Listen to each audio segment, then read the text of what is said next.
Whoa, buddy. Put that thing back in its holster. We haven't gone anywhere. I don't understand. Check out the MichaelDukesShow.com for information on how to get access to the podcast. Welcome to the party, pal.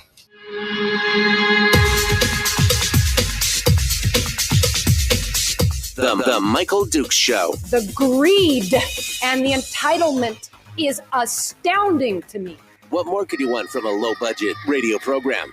This is a dumpster fire. That was just BS. It is time to get a new perspective. We know just what you need, and we've got just the cure. Open wide and prepare for a steaming hot cup of freedom. I just don't fathom it.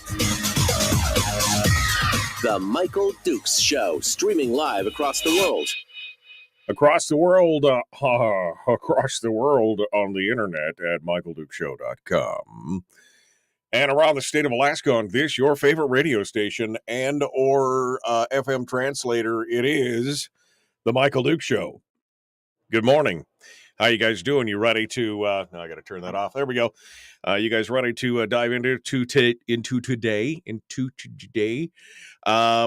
You were less than 2 weeks away from Election Day, and we are packed and stacked. In fact, I think it's official. I think I have one final slot open that I've shoehorned in next Tuesday. I think that's it. We're pretty much full between now and Election Day for every candidate. And no, I lied. I got one more slot. So I've got 2 slots left for now until Election Day for all the candidate interviews. It's we're not doing any election interviews on Election Day itself. So the final day for interviews will be on Monday the 7th. And it's going to be jam-packed between now and then. There's a lot of stuff going on. And we're going to continue that tradition this morning. Here in hour 1, we're going to be talking with DeLena Johnson, candidate for House District 25 in the Palmer area out in the Mat-Su. And then at 7:05, we're going to be talking with Benjamin Vincent, who is running in a head-to-head with Louise Stutz down there in the Kodiak area. And I actually already see Ben is in the green room already hanging out with us. So we may bring him on during one of the commercial breaks just to say hi, make sure he's all good. But that's the lineup for today. And we're going to have a lot of things. We're going to have a lot of things to talk about, both with the incumbent legislator and with the new prospective legislator here this morning. But that's coming up in a little bit, like 10, 12 minutes. So we've got some time to burn here. And boy, howdy, do we have some bombshell news. Came out late yesterday. And came out late yesterday. And somebody just said that we're off the air here, like that. Came out late yesterday. But we have got a tremendous piece of news here, bombshell. Edie Grunwald, who was running with Charlie Pierce as lieutenant governor candidate for the combined ticket. Now, remember with the ranked choice voting that governors and lieutenant governors had to be on a paired ticket. So Edie Grunwald running with Charlie Pierce on that ticket. Yesterday, she announced that she would be dropping out of the race. And this is all due to the fact that October surprise was dropped for Charlie, the lawsuit from the former employee at the borough. And it's the harassment lawsuit that has come out. And I'll go ahead and read. There's a lot of speculation here. And again, I am not privy to anything more than you are. I can only go off what my impression has been of meeting and working and talking to Charlie over the last couple of years, and meeting and talking and chatting with Edie as well. So I'm just gonna read Edie's post that she put up on Facebook, on her page on Facebook for the campaign. And here's what it said.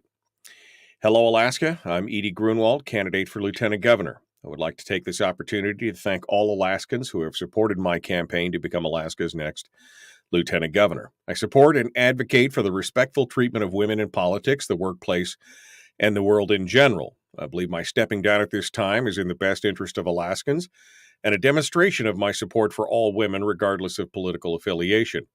There are recent circumstances surrounding my gubernatorial running mate, Charlie Pierce, which have led me to make the decision to withdraw from the Pierce-Grunwald for Governor campaign team. In closing, I ask my friends and fellow Alaskans to give their support to the Dunleavy-Dahlstrom team and join me in voting for them on November 8th. With sincere appreciation for your support and understanding, Edie Grunwald. Now, Edie obviously has worked a lot, more closely with Charlie than I have, or, probably many of you have. I don't know what this says. I really don't. She was quoted in the ADN as saying that Grunwald said her stepping aside does not mean that she's calling for Pierce to withdraw. She said, absolutely not. That is his decision. He believes and pushes for liberty and has many accomplishments. This is all very unfortunate. My withdrawal is in no way a reflection of guilt or innocence. It was a difficult decision because people may think it is. And I think that's exactly right. I think that's the appearance that this places on this whole thing, that she is obviously has more intimate knowledge and more intimately related with Charlie than most of us, right? And this this says something, whether you mean it to or not. This says something, especially the endorsement of Dunleavy-Dahlstrom at the end of the letter. I mean, I just don't even know how to react to this. I mean, I definitely believe in the presumption of innocence, regardless of who it is, whether it was Henry Weinstein or Brett Kavanaugh or, Kevin Spacey or Charlie Pierce. I believe in the presumption of innocence for all of those people until things are proven otherwise, right? And especially, again, what really ticked me on this was the timing of this whole thing. And so then I see this, and even though she may not have, that she does not intend it to be a reflection of guilt or innocence, many people are going to take that inference out of this. Sean McGuire in the ADN writes about this, ironically enough, quoting my show again here in the, apparently Sean's a listener. Hi, Sean. I don't know if he's just doing it for research or what, but he's on there. But there is a great quote at the end when they started asking about ranking the red and everything else, because Dunleavy told his supporters to rank Pierce second in the November election during last week's televised debate.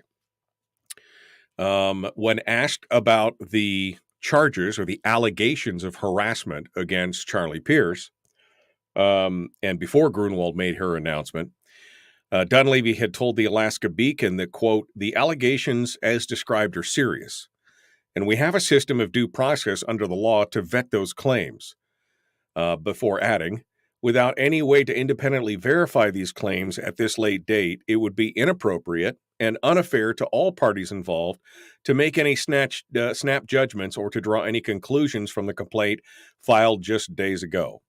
I've been focused on my race all along, and I'm asking all Alaskans for their support."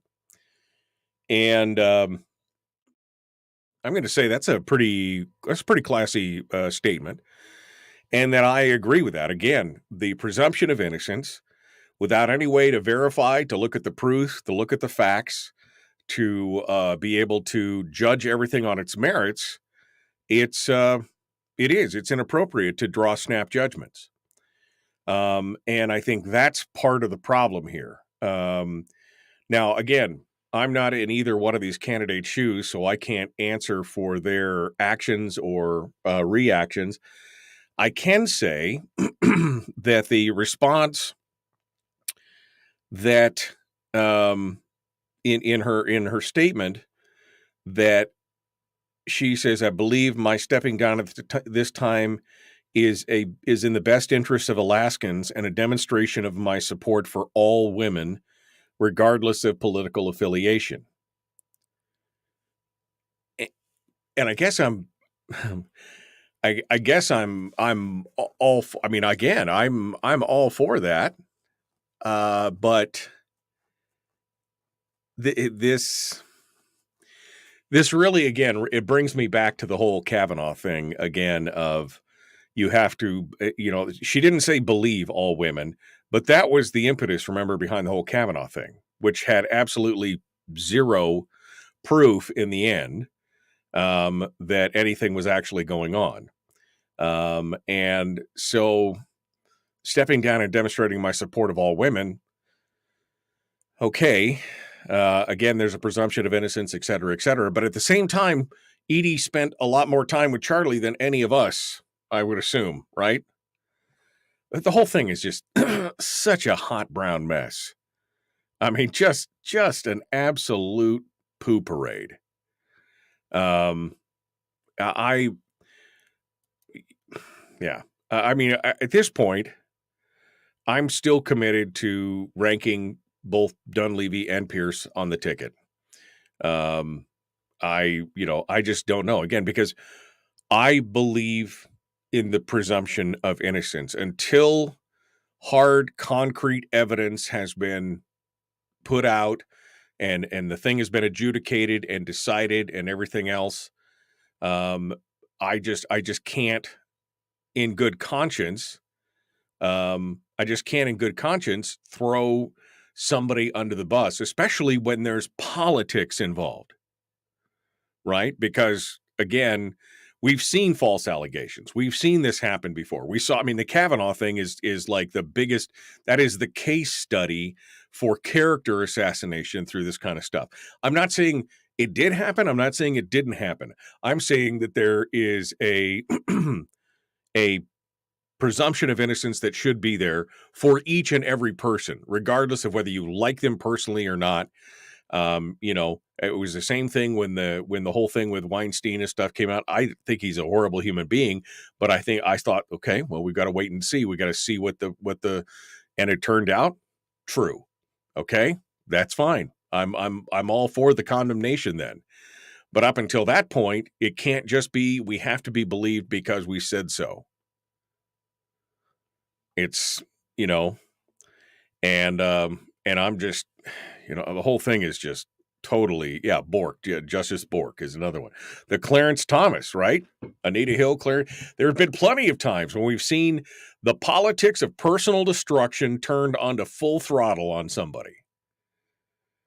So at this point, I'm still going to be ranking the Pierce ticket on the rankings along with Dunleavy. That's how it's going to roll. But I don't know. I guess the verbiage is what really kind of, I guess I'm triggered. I guess the verbiage on this from Edie is really kind of what triggered me, is that this was seen as, to support all women. I support and advocate for the respectful treatment of women in politics, the workplace, and the world in general. I think that's common sense. I think everybody does. But stepping down is in the best interest of Alaska and my demonstration of support for all women. I just don't know. I don't know. I'm not there, but I just, that just raises the fur on the back of my head. You know what I mean? It just raises my thing. And again, this part where she said, that she, my withdrawal is in no way a reflection of the guilt or innocence. It was a difficult decision because people may think it is. Well, of course, people are going to draw an inference because I don't think it's may think it is. I think people will think. I think it will be because it's the first thing that came to my mind. Well, wait, you have intimate knowledge of Charlie. You know where things are going. You have all this other kind of stuff. Well, do you know something that we don't? Of course, it's going to make people think about it. I think it would be naive to believe that it doesn't reflect on the guilt or innocence of what's going on. I don't know. I got the notification last night and I was just like, what? Just shocked at this point because, again, where is the expectation of the presumption of innocence? Innocent until proven guilty. I don't know. I'm a little confused. By that. All right, well, we're up against it. I ran a little long on that. Sorry about that. We're going to take a quick break, and when we come back, we're hoping to hear from DeLena Johnson. I don't see her quite yet in the chat room or in the green room, but I do see Benjamin Vincent. Maybe we'll hot swap their places this morning. I don't know. We'll see what happens here. We'll continue the Michael Duke Show. Common sense, liberty-based, free-thinking radio. We got more coming up right after this. Don't go anywhere.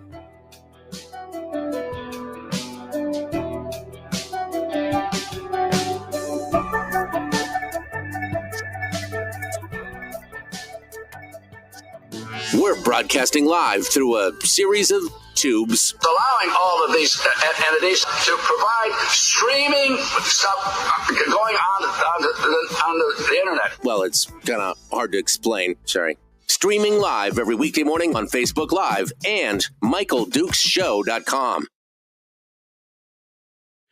Okay, welcome back. We are in the break right now. I mean, what a absolute poo parade. It is, it's crazy, what's happening right now with all this stuff. I'm sure that, and I'm sure at some point we'll get a chance to talk to both candidates about this, but, interesting, to say the least. All right. I haven't heard, let me see if I think I've got DeLena Johnson's phone number in my phone. I just want to make sure that she got the email, to Nope. How about that? There we go. Hey. There we go. Oh, whoops, she just popped into the green room. All right. So we're going to check in with her here in just a hot second. Ben is hanging out in the background. Ben Vincent's there in the green room along with DeLena Johnson. We're going to talk with her as well. Let me go back real quick as DeLena's getting everything set up. Let me go back over here and see what you guys are saying here. I don't think her color is true blue. I don't think that means that I don't know what's going on. I'm not willing to throw anybody under the bus under one thing at all. But I will say that, again, this, I think, was exactly the political mayhem they were looking for. If this whole thing was fabricated, if this whole thing was ginned up, and I'm not saying it was or it wasn't, I'm playing the what-if game. They couldn't have asked for a better outcome. Let's just put it that way. They couldn't have asked for a better outcome. Marcy says, if you don't think they wouldn't have subterfuge for the most conservative candidate, then you're absolutely naive. Look at Kavanaugh. Yep. I agree. Harold says Edie threw Charlie under the bus. The lawsuit is in a criminal case. So does she just want to be partnered up with him in case the allegations are proven true or what? I don't know. I'm just, I spoke with Charlie Pierce at great length last night. He's not dropping out and has a new lieutenant governor on board. Edie dropped this bombshell to Charlie by text message. That's not cool. That's not cool. If that's the case, that is definitely not cool. Good morning, Matt Kleeman and Kathy Giesel teamed up. Where were you yesterday? I actually showed the thing up on the deal. All right, I got a whole. I'm never going to get through all these comments, so we're going to go over and check in with DeLena Johnson. How about that? Cash me outside. How about that? Let's go over here to DeLena Johnson and see what she's up to. Good morning. How are you? Good morning. Good. You I had to get computer check for thing this morning because I didn't know I had to have Chrome. So. Oh. I'm sorry. I didn't realize that I thought everybody had Chrome. I mean, come on. It's the best browser in the world. What are you doing? Well, I do now, though. You do now. See? Now you're with the cool kids. That's all that matters. That's all that matters. All right, DeLena, if you're ready, we'll jump into this just here in a hot second, and we'll be right back to you, okay? All right. Sounds good. Okay. She goes back into the ether. Back into the ether. All right. Well, we are 1 minute out right now. Met Chris By last night, said Kevin McCabe. He did a pretty good job in the debate in Healy. Yeah, Chris By is a solid dude. I absolutely love him. He's a great guy. Until I see proof of the proof and not innuendos, he's innocent until proven guilty. The victim has said that they waited until the last minute to do this because of the optics. This is right out of the Democratic playbook. After his great showing at the debate compared to other three, the timing smells fishy. Again, anything that happens within 3.5 weeks of an election is suspect. Anything like this is suspect. I mean, this stuff went on back in 2021, and they're just bringing it forward right now. Again, innocent until proven guilty. It's important. It's very important. All right, here we go. We're jumping back into it. The Michael Duke Show. Common sense, liberty-based, free-thinking radio.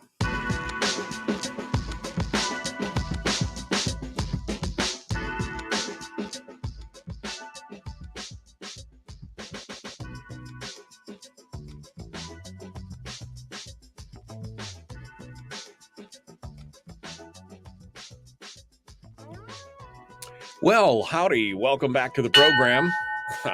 Yeah, fight's on. That's right. Begin.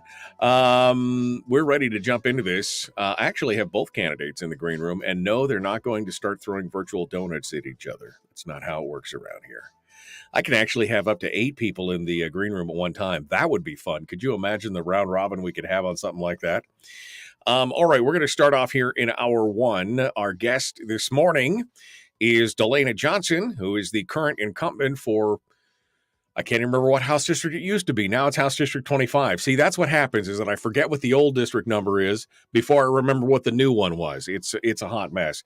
But it's House District 25, and it encompasses a big chunk of the Palmer area and the Matsu. And she's going to join us this morning to talk about wood ticks, lunatics, and politics. I don't know if that's a real thing or not, but we'll start there. Good morning, DeLena. How are you this morning? I'm doing well. I don't think we have wood ticks up here, but no. Well, it's, you know what, guys, you find me something else that rhymes with, it has the same thing for alliteration, and I'll use it. Okay, that's just all I'm saying.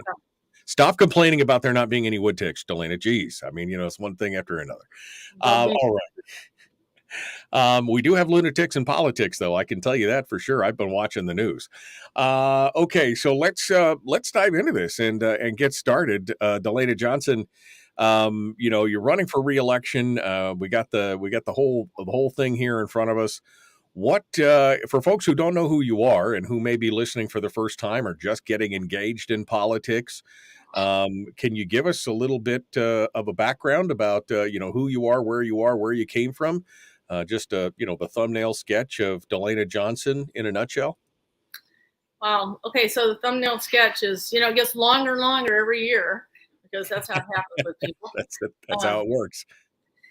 I grew up in Talkeetna, graduated from Sioux Valley High School, and met my husband there.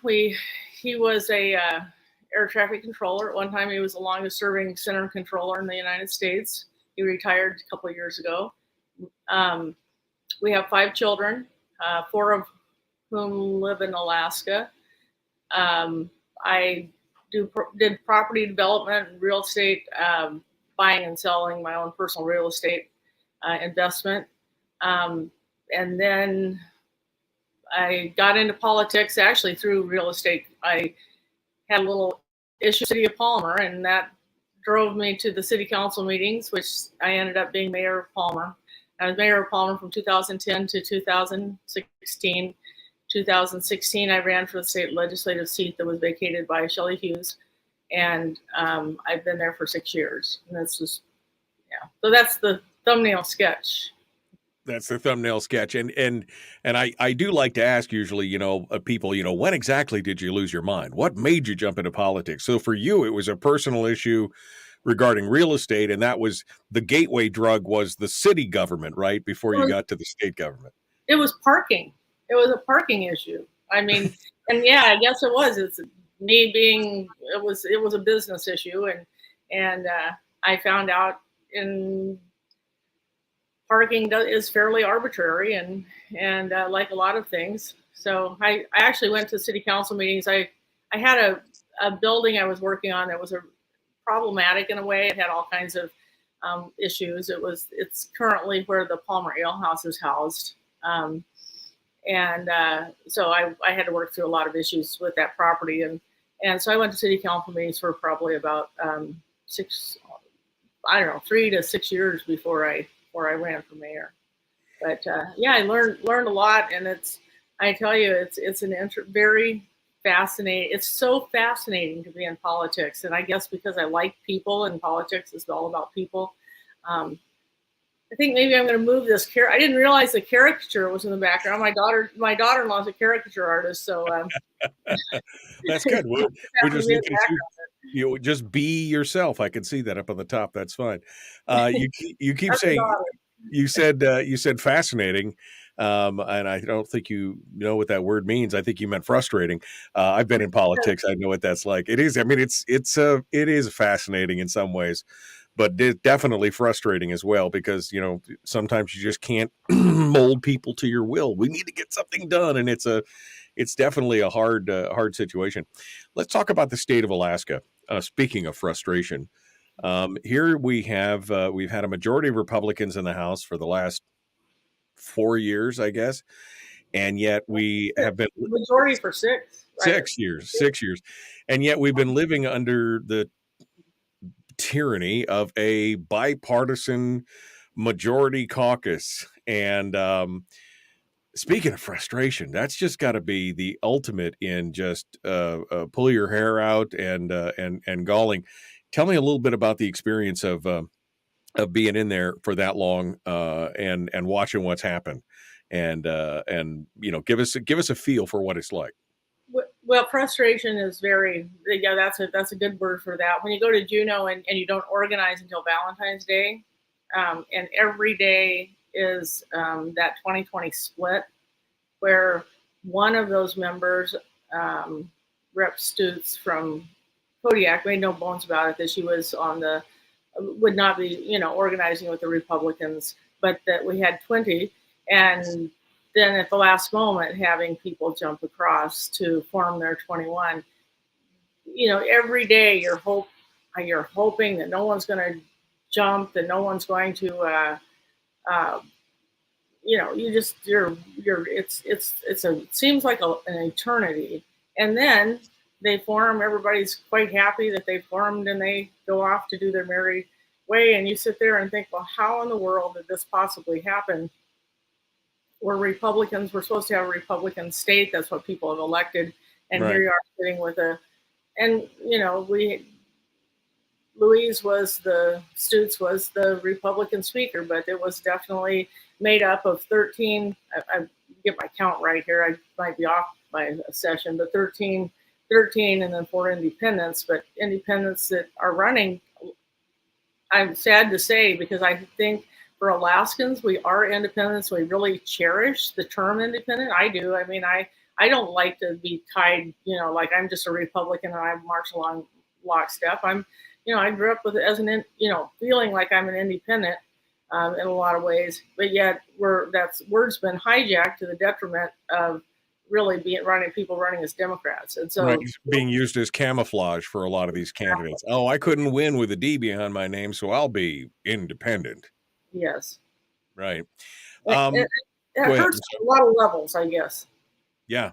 No, I agree, and it's got to be painful to try and participate and do all these things, and be foiled and frustrated there at the end with this kind of bipartisan coalitionship. Let's talk for a second about the run for reelection. Obviously, your candidate or your challenger is also a Republican, so we've got two Republicans fighting for the same seat. Ranked choice voting, kind of a hot mess. But let's talk a little bit about what you're hearing on the campaign trail as you're going door to door. I know you're super involved in the community. I know you've knocked on a lot of doors over the years. But this last election cycle, I'm curious as to see what the priorities have become. Is it inflation? Is it the size and scope of government? Is it ranked choice voting? Is it crime? Is it the PFD? What are the things that people are talking about? The thing that I think there's the one thing that's different this year, I think that's is maybe the sense of uncertainty that is out there. There's a lot of, I think, the inflation, the interest rates, the maybe the lack of being able to hire people. There's the issues. There's always the financial issues. There's the PFD is a big issue, but I think I've never seen the level of uncertainty and especially I think amongst younger people, but I will say that, older people were young once, we all were, and a lot of those people have grandchildren and young families. And so older people get very concerned for, even if they're doing okay, they're always concerned about younger people and how they're going to be able to make it, because older people know that we have to keep people in Alaska, and we're watching that kind of that professional drain out of Alaska right now. And I think there's a lot of concern just in so many areas. You talk about teaching and the how difficult it is to hire people and how to keep our schools and the open and so on. But it's not just Alaska, and it's not just that one profession. It's all of them. And so I think the uncertainty is the biggest difference that I see in talking to people. That's different, not as the overriding issue, but not as a single issue, but as one that touches every piece of it. I think obviously the financials, the PFD is always big, and all the ones that we deal with every year. So do they talk to you about inflation? Do they talk to you about I mean, it sounds like you're talking to a lot of people who are working in the business community looking for help and doing some of those things, which I'm sure is a huge component. I deal with businesses every day, and if I had a nickel over the last 2 years, every time they said, I wish I could hire somebody else, Mhm. I'd be a gazillionaire at this point. But what about personal issues? Like, again, the crime or the finances or things like that. What the PFD? I mean, is that a hot button issue? Well, the PFD is always a hot button issue, and it's brought the legislature to a standstill. I mean, I think there's no doubt that we watch what's happened in Juneau, and and this is continuing. But so in general, people just want to have it settled. I think they want to see that things get settled. People don't want to just keep hearing the fight over and over and over and over Right. again. Well, You know? and you're right. I mean, I think that's one of the biggest things is that the PFD has become the proverbial volleyball getting batted back and forth across the net, and it sucked up all the other oxygen in the room. There's no room for any other discussion. And many people have said this is something we need to fix. But I have said, this is my opinion, you could tell me if I'm right or I'm wrong. I have said that there are certain powers that be in the legislature, some of the old guard who kind of like to do things the way that they do them, that they're happy with the kind of the crisis mode. They're happy with it because, again, it allows them to, time compression as a weapon to look over here while I'm over here kind of thing. I believe that there are some in the legislature who are just happy to have it be the political football every year. You are absolutely correct. You're absolutely correct.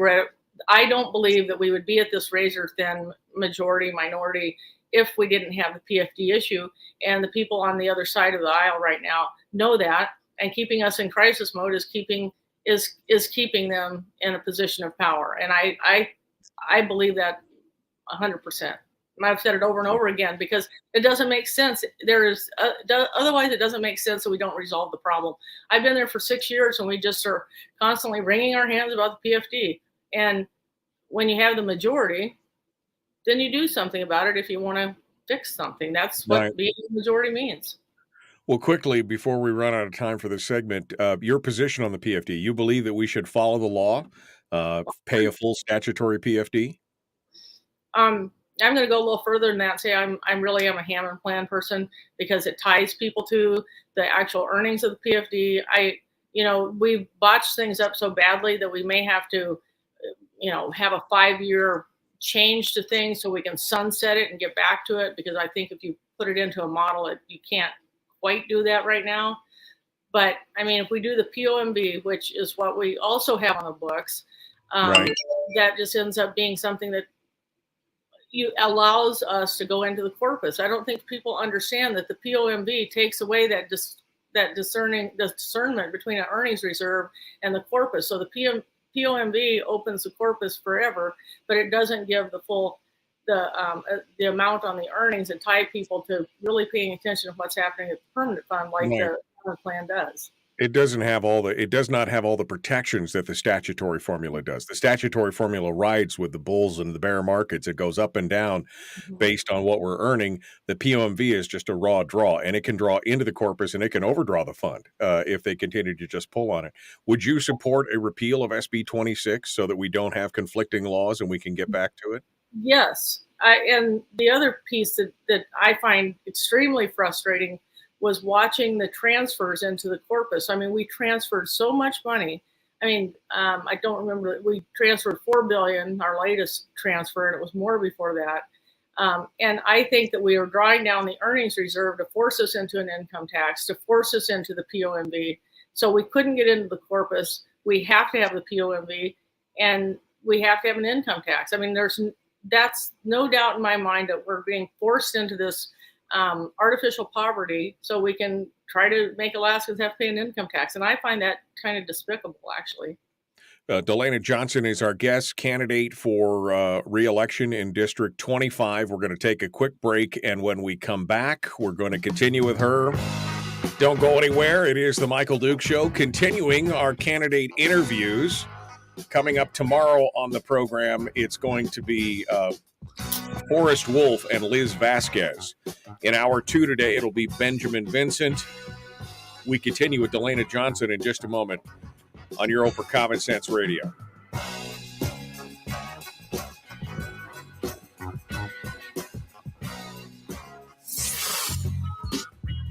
What is that? Common Sense. Regularly heard on American radio. Michael Duke Show. Radio. Okay, we're in the break right now. DeLena Johnson is our guest, and we are continuing with her. We like to change gears a little bit in the break, DeLena, so that we don't repeat for the podcast. So, I mean, I'll ask you about the obvious elephant in the room right now, the whole Pierce Grunwald thing, the announcement last night, the support for all women, the presumption of innocence. I mean, I went on and on about it for the first 20 minutes of the show today. I'm curious as to what your take is on all of this, and what your overall thoughts are on the potential for October surprise or standing, or what. Just give us your take here. Yeah, so I have been thinking about that, and I do understand that we're talking about politics, not the court of law. So that's first of all. And while the October surprise may be manipulated, I don't really blame Edie. I mean, she's already been caught up in one scandal, for lack of a better term, about whatever the current term is. I don't know. Workplace harassment, maybe more so in the National Guard issue. Right, the Me Too movement in the National Guard, right? And so, I mean, I completely understand where she's coming from. On a more holistic perspective, it might be different, but I understand why Edie's doing that. I mean, right now, I have to say, Edie, if she had, I really feel for her, because if she didn't have if she didn't have anything but bad luck, she'd have no luck at all. I mean, she has been caught up in things that I think that she has she's had no hand in, but it's impacted her tremendously. And so, as far as from her personal perspective, it makes sense to me. Now, from the Pierce perspective, I'm sure that's completely different, but that would be my thought on that. No, I mean, I definitely don't envy her the position of having to deal with this. And again, as you said, after the previous scandal, and then of course her own personal tragedies and everything else. I mean, there's a lot of stuff going on, and things all out of necessarily out of her control. I was just curious, just basically because of the comment about supporting all women and everything else. It's a difficult situation, and I know it's politics versus criminal courts or civil courts, but at the same time, it's the same thing we saw with Kavanaugh. It's the potential for automatically assuming someone is guilty because there's been an allegation, and the tarnishment that comes with that. And I, for one, am just like, wait. I mean, I even said it, I think, on the program here, when Harvey Weinstein and Kevin Spacey and all these other guys that I disagree with, from their philosophies and everything else, even I said, well, wait, we got to wait till what the court says. We got to see what the case comes out. We got to wait to see what the evidence says, because we've seen people say things before that turned out not to be true, and it destroyed or trying to destroy people's lives. So we got to watch it. So to me, it's just that the whole presumption of innocence has got to kind of play out. But since it's politics, that don't matter, it seems like. And it comes back again to that whole phrase of the politics of personal destruction. Well, and that's unfortunate. I'll say that I was, I had a ringside seat to, I think, one of the worst instances of that I've ever seen happen was when we were in confirmations for the governor's appointments, and Ivy Sponholz stood up on the floor right before the vote and accused, I believe it was Johnstone, who was a appointed fish board. Yep. And I mean, we had absolutely no time whatsoever to react to that. I mean, it's unconscionable to do that kind of character assassination. So I would lay that right squarely at the feet of, if it's character assassination. I mean, yes, you got to see it play out. There's no doubt about that. And, October surprises, that's the bread and butter of politics. I can never say that It's not. I mean, it is, and it's ugly business. I'll say it. It's ugly Yeah, business. definitely de- definitely a hard pill to swallow one way or the other. And for everybody involved, I'm just kind of scratching my head at this point. All right, we are. Well, I'll Go just ahead. say, in the long run, it harms the conservative cause. I mean, all the way around, because now we're talking about, okay, who do you rank second? I mean, this isn't a don't ever fool yourself. This is about an attack on conservatism. It's not an attack on personalities. It's attack on conservatism, and it will continue. Yeah.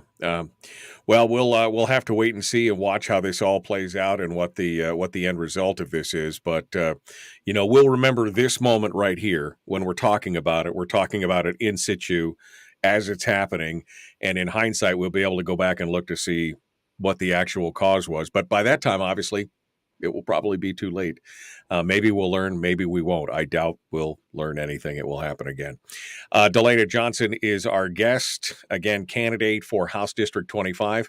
Folks, please like and share this video, like and follow the show page. Let's continue on this discussion. Here we go.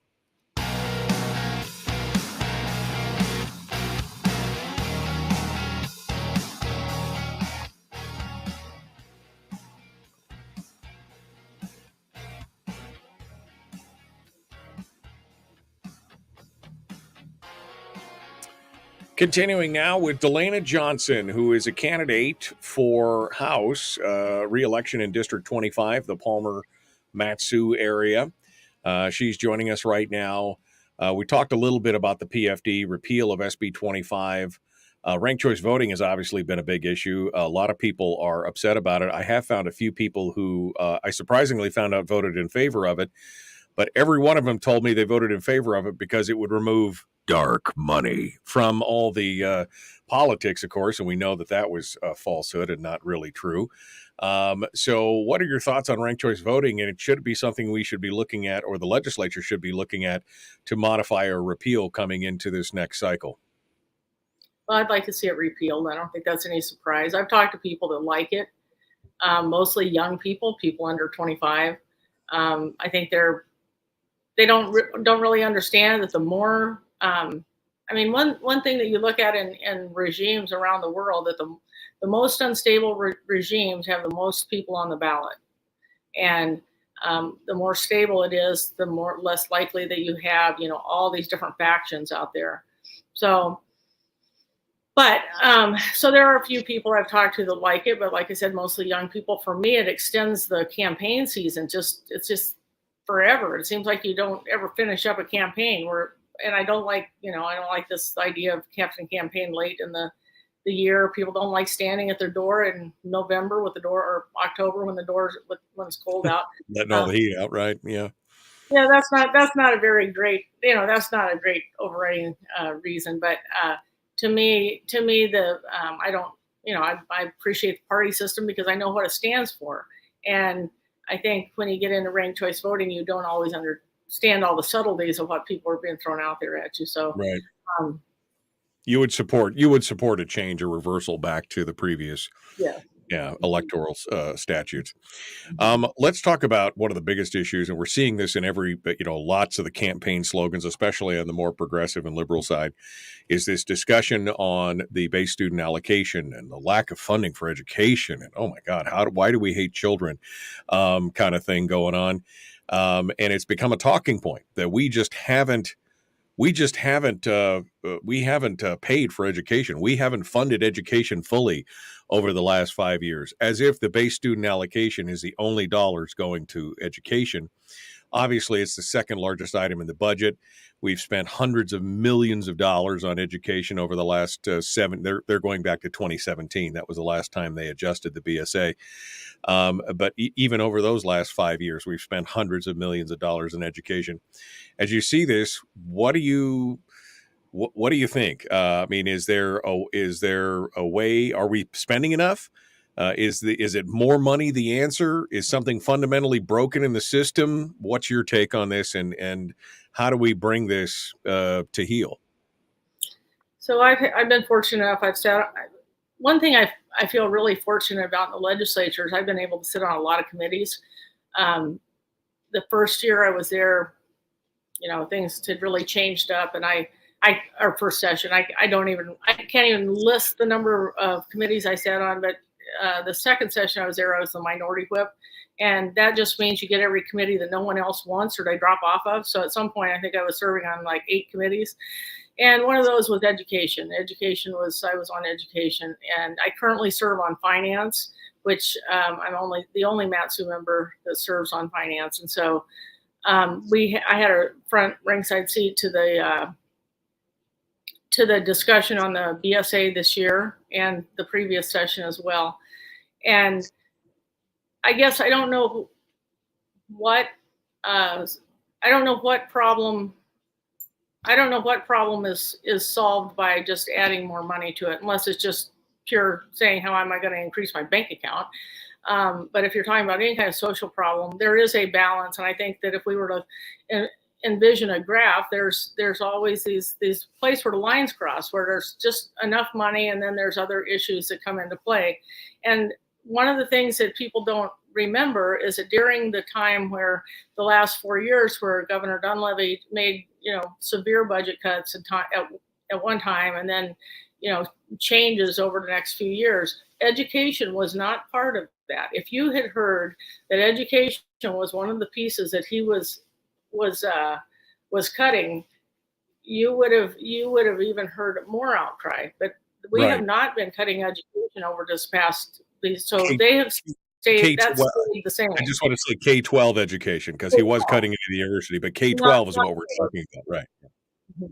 Yes. Right. And so first of all, I just want to get that on the table. So I sat through the whole BSA discussion. I had a constitutional amendment bill to make money follow the child. We're under the Blaine Amendment, what's called the Blaine Amendment in Alaska, where we can't have a voucher system. We don't really have competition in schools, and we've heard it over and over again: the highest spending and the lowest outcomes.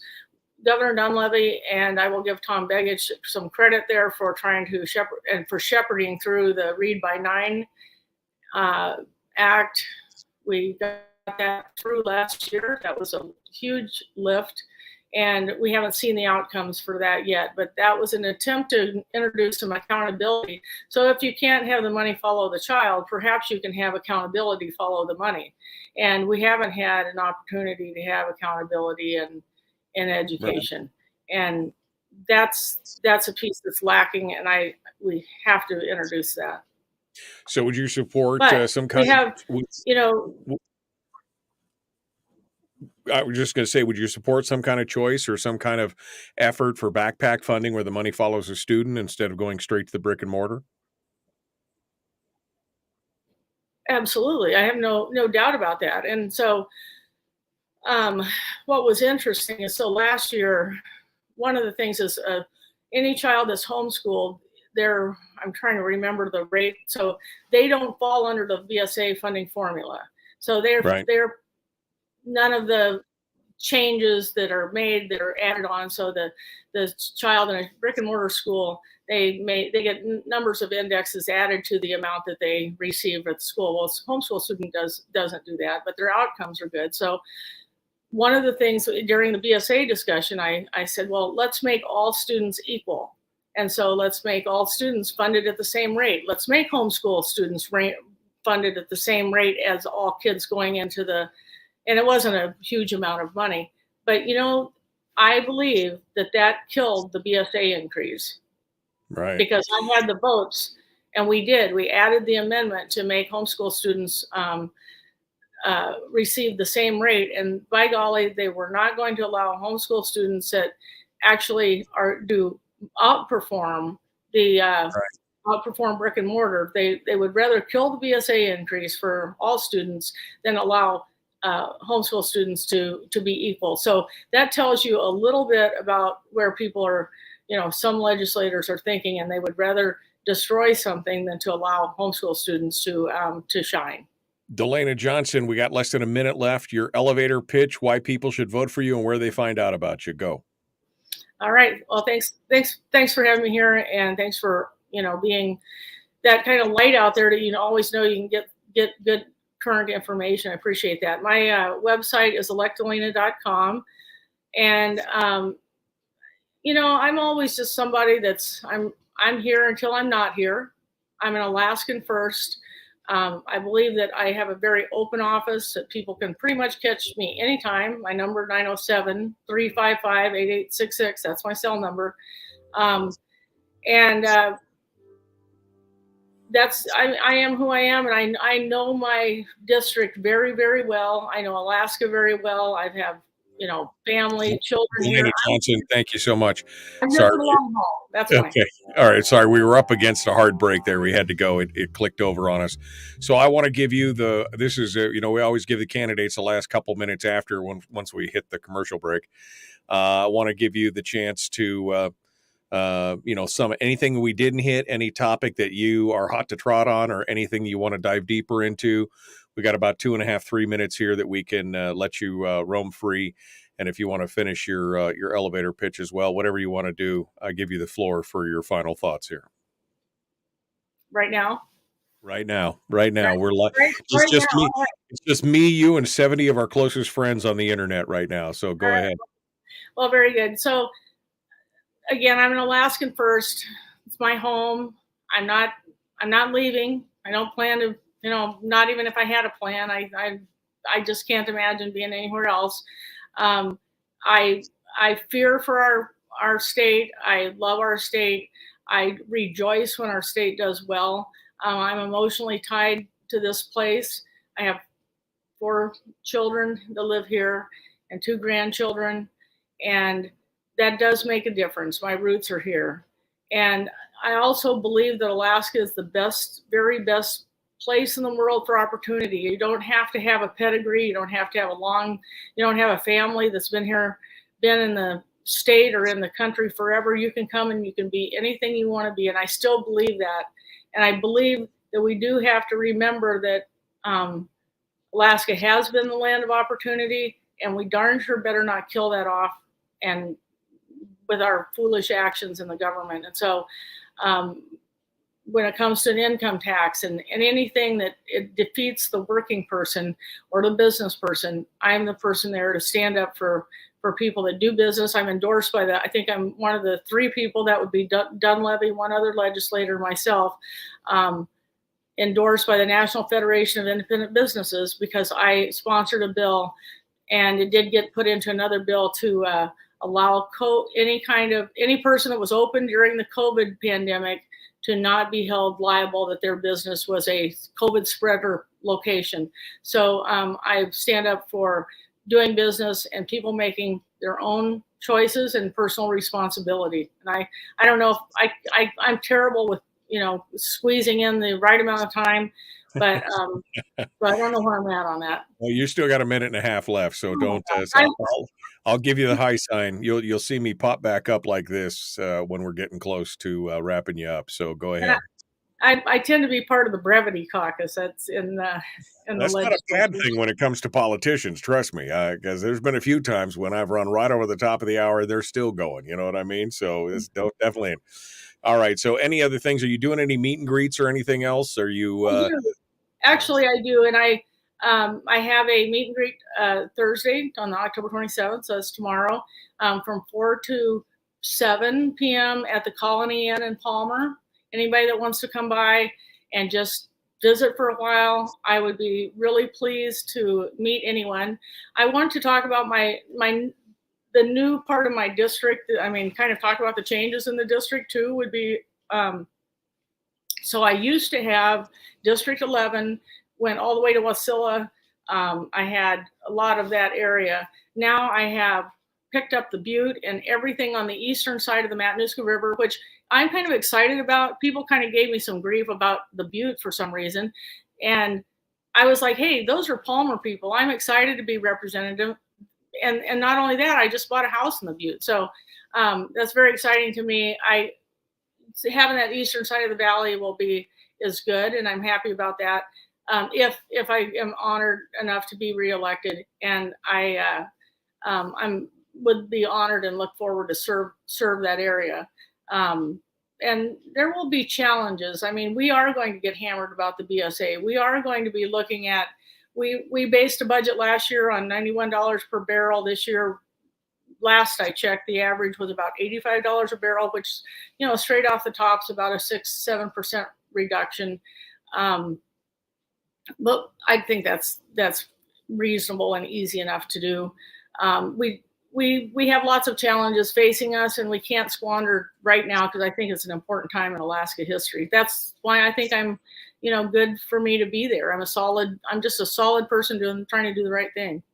And your website one more time there, DeLena? It's electdelena.com.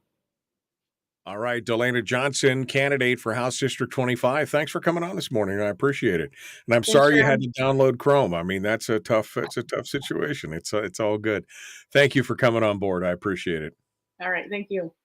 All right, DeLena goes back into the green room to go on her merry way this morning.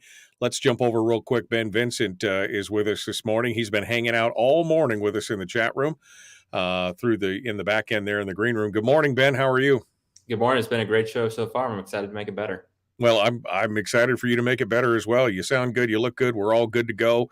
Just wanted to check to make sure all the deets were well. Did you have to download Chrome? I'm just asking. I did not. I've had Chrome since I got my laptop. There you go. All right. Worth getting. Exactly. I always remember the meme that it's the meme of the stick figures with the Internet Explorer head and the internet and the one with the Chrome head, and it's the first thing you do when you buy your computer, and it shows the Chrome guy pointing a gun at the Internet Explorer guy to make his own grave kind of thing. It's anyway, it's a techno geek thing. All right, well, Ben, hold the line with us. We're going to be right back to you here, and we'll be jumping back into it with you here in just a hot second. All right, folks. I'm ready to jump into hour 2. Like and share this show. Like and follow the show page. Make sure you ring the bell on YouTube and subscribe and ring the bell. You get YouTube notifications a lot better than Facebook ones. I think they're a lot more reliable. So if you're having a hard time getting notifications for the show, that's where you go. All right, we're gonna dive into this. Let's get things going on. The Michael Duke Show, Common Sense Radio. Let's do it.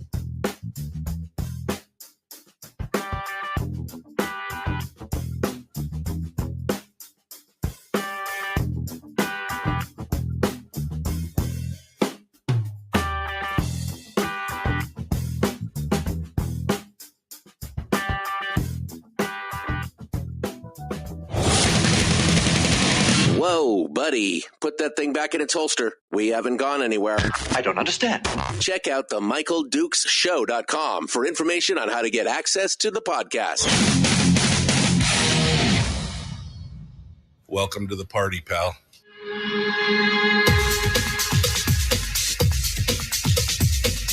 The Michael Dukes Show. The greed and the entitlement is astounding to me. What more could you want from a low-budget radio program? This is a dumpster fire. That's just BS.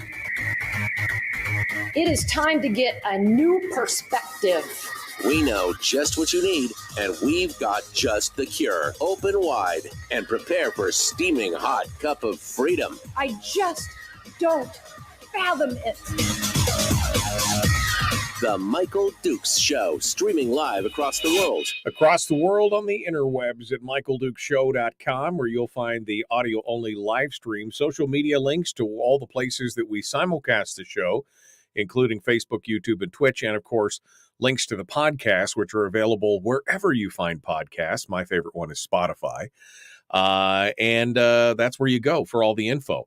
Also, of course, broadcasting live across the state of Alaska on this, your favorite radio station and/or translator. Welcome back to the program. Want to remind you that this hour of the program is being brought to you by your friends over there at Satellite West. You can find them at satellitewest.com. If you are looking to stay in touch, to be communicative, to be able to send an email or check the internet or send a text message or make a phone call from anywhere from Ukhtavik all the way down to Adak. It doesn't matter where you are in the state. Satellite West can get you hooked up. They've got all the technology they got all the technology to do that for you.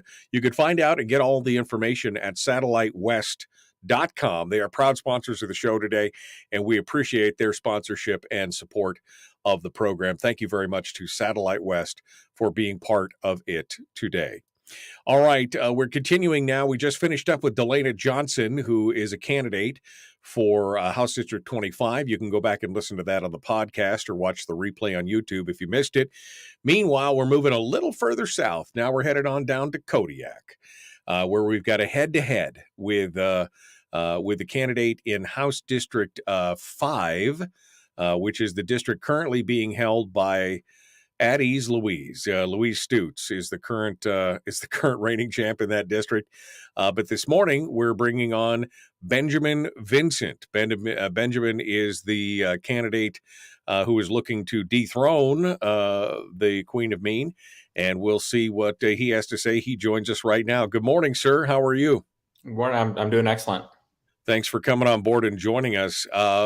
So Ben, first let's talk about, is it Ben or Benjamin? Ben. It's Ben. Okay, good. Ben. So Ben, first and foremost, let's get some background on you, who you are, where you came from. Give us your life story in, 2 minutes or less, I guess, is what I'm looking for. A little bit of background on who you are. All right. Yeah. So I moved up to Alaska with my family when I was 7 or 8 years old. Before that, I was a military brat in the Marine Corps. My parents were actually in there, my father specifically, for 30 years. So before Alaska, it was California, Virginia, Okinawa, Japan. So I've had a huge amount of, visual and experience around the world, and kind of seeing things that work and things that don't work. Right. Around there. Moving to Alaska, I was homeschooled my whole life. So I graduated IDEA homeschool. That's out of Galena. I went up to Galena for a month-long culinary class, actually, and that's where I met my beautiful wife, Brianna. We actually just got married last year, and after high school, I went on to UAA, got a degree in business management and real estate. And right after graduating, I got called to begin managing some properties out here in Kodiak. I couldn't say no because growing up, I was always going down to Seward fishing and snagging the silvers out of the ocean with everybody else, just in front of that little river there. And talking with the locals and whatnot as I was growing up. Since I was 14, I'd always wanted to live in a coastal community in Alaska. As soon as I got the call, it was a no-brainer. Dropped everything, left. I even left my wife for a little bit until we got married. But now we're here, and we're running for State House. Loving it. I spent some time in Kodiak shortly after I graduated from high school. Kodiak is a beautiful place, and I really love it. Great fishing community and everything else. My daughter also, all my kids have gone through IDEA, and my daughter actually attended the culinary course there at Galena as well. That's a neat bit of parallelism there for that.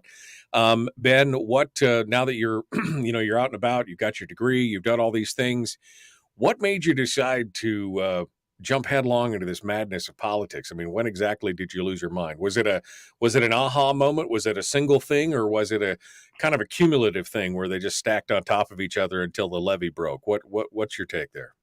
Yes, yeah. So it was a cumulative thing. It's while I was in college, talking with some friends and whatnot, we all came to the agreement the government doesn't run itself, and at the end of the day, it is just a bunch of people that are getting together and helping things function.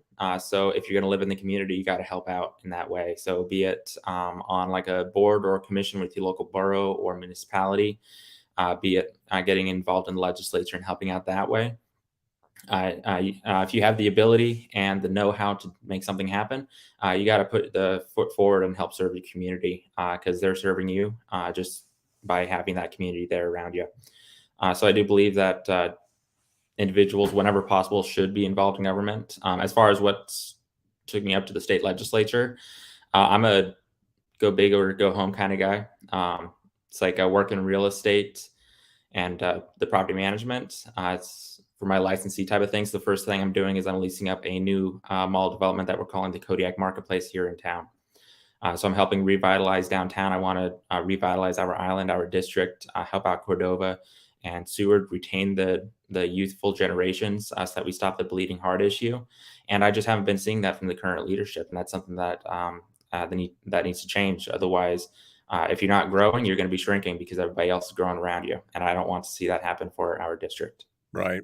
So you've had a chance now. You're running for office. You're getting a chance to go out and about and see the people. My question to every candidate so far has been, when you go out there and press the flesh, when you go and knock on doors and stand on people's porches, what are they concerned about, Ben? Is it the PFD? Is it ranked choice voting? Is it inflation, the economy? What are the things that they are talking to you about? Give me the top 3 things that people are talking about when you're knocking on their door. Yeah, so I've heard on every one of those things that you just mentioned, but the top 3 that I found out is the housing situation in our district, taking care of our ferries, getting politics out of it, and also getting Alaska's fair share from the big oil companies. So a revamp of the oil taxation, Yep. ferries, and everything else. I'm curious, where does the PFD fall in there? Because again, that would also be Alaska's fair share. So I'm wondering what they're saying. Are they okay with the leftover formula that's been saying, or are more people saying that we should be following the law? What's your take on that? From what I've been hearing, a lot of people are saying that it would be nice if we could follow the law, but a lot of individuals here is like, since we rely on these massive state services such as the ferry system, we also understand that the state needs to get paid for somehow. And Right. if we can't get the revenue from the oil companies, or we can't find other ways of revenue, then it's got to come out of somewhere. And a lot of individuals here understand that. It's a lot I'd like to see change. I feel like if we're going to tax the PFD, we got to call it what it is. It's like we're taxing. So that means we're also taxing the 5-year-old little girl and the seniors that are on SSI and fixed incomes. Right. Well, again, there should be some equity and equitability in there for a lot of that. If the state is going to, the state does have to pay for a lot of these services, there should be some prioritization. And the law says that they should be paying that PFD. And that means either that or they're spending the money on something else. So we need to have a talk about where the money's coming from and how it's affecting everybody across the state. I want to talk a little bit about your position specifically, since I started with the PFD, which I normally do. Do you think that we should be following? I mean, should the legislature be required to follow the law? And if they don't like the law, not just ignore it, but actually change it to match whatever it is that they want, instead of leaving this law on the books to create and cause more contention and strife? Absolutely, yes. What I heard from DeLena Johnson was a lot of legislatures in favor of the political football. What I've been seeing happening is it causes a crisis, and the legislators or the incumbents come in with that crisis, say, I'm going to fix this crisis, but it never gets fixed. And that's something that I've been seeing in our ferries. It's to a degree happening with the SB 21 with the oil tax situation. And we need to stop that and go back and say, we need to follow the law. We are the ones who create the law. We can't just say laws for you, but not for me. It needs to be across the board. And I realize it's going to take a little bit of strife to get back to that point. It might not happen in 1 year. It took us years to get to this point where the PFD is being used in this way. So it may take us a little while to get to to an area where the PFD is fully payable again. We're talking with Ben Vincent, who's running for District 5 House of Representatives against Louise Stutes. Let's talk about government itself. The size and scope of government in the state of Alaska. Is it too big? Is it too small? Is it just right, as Goldilocks used to say? What is Ben Vincent's take on the current size and scope of government in the state of Alaska?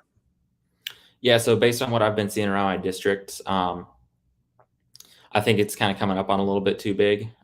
It's like a lot of the need for the government is for those services.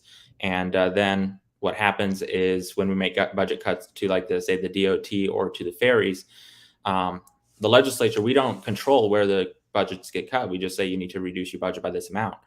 It's then the individuals that are like the commissioners, they decide where it gets cut. So they end road maintenance for specific areas. People get upset about that, myself included. They stop certain amenities and maintenance on the ferries, causing the ferries to be unreliable and inconsistent. So I do think it's like a combination type of answer. It's like, yes, government is getting too big, in my opinion. But we also need to hold our commissioners and those running the budgets and deciding on those budget cuts accountable. Because if we're going to cut one thing, you can't just cut the easiest thing and let everybody else suffer getting that person out of office. Well, the legislature does have a lot of latitude and leeway in deciding. I mean, they can fund certain lines, certain items. They can remove funding for For example, empty employee slots that are being funded. I mean, the legislature has a lot of latitude and a lot of power over that. Ultimately, obviously, the commissioners can then, once they've been given that money, can direct it in a lot of ways. But I mean, the legislature, I mean, the governor sets kind of the theme and the tempo of everything. And then the legislature gets to go in there and make the changes and cuts and pairings and increases and anything else. So there is a lot of responsibility on the legislature to make sure that they are providing what's required by the Constitution and not funding things that are, it's the must-haves versus the nice-to-haves, right? Exactly. Transportation system in the state is a must-have. It should be done for the most efficient way possible, but it's a must-have. So, I mean, should we be looking for programs that are just nice-to-haves that the state shouldn't be funding and use those monies for the things that are mandated by the state? Yeah, yes, definitely. I believe the state needs to be run a lot like a household, because for me and my wife, like if things are getting a little bit tight, it's like, okay, we're at the grocery store. It's nice to have this one item, but we don't have to have it, so let's put it back. And we need to operate in just that way. We can't say, well, it's nice to have everything, and then pull from the PFD in order to make up those certain deficits, which is exactly what's been happening. It allows the legislature to have a lot of what's nice to have as opposed to what's only what's needed, and maintain a smart fiscal plan and a smart budget. Ben Vincent is our guest. He's a candidate for House District 25. That's a good stopping point for now. We're coming up on the break, so I figured we might as well just go do that here at this exact second. So we'll continue with Ben here in just a moment. Don't forget, you can always come out and join us on Facebook, facebook.com/Michael Duke Show. If you would like to participate in the middle of everything and be part of it during the breaks, we're out there with you guys as well. We'll continue in just a moment with our conversations with Ben Vincent right after this on your home for common sense, liberty-based, free-thinking radio.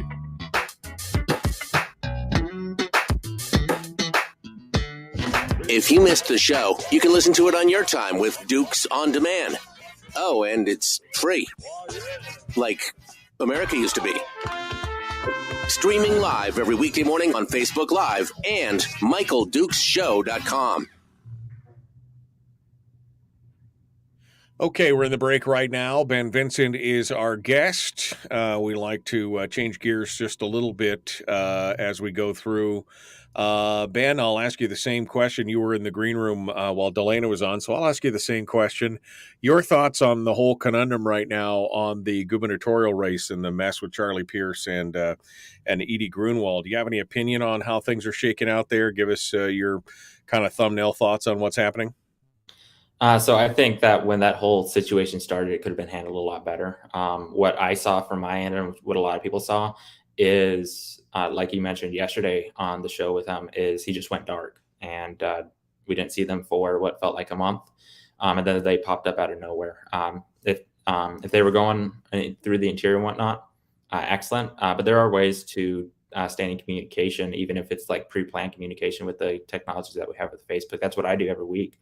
I go through my Facebook and I set up pre-planned posts so that everything's consistent. People know that I'm still around, even when I may not be accessible, like when I'm in Cordova, where service is inconsistent.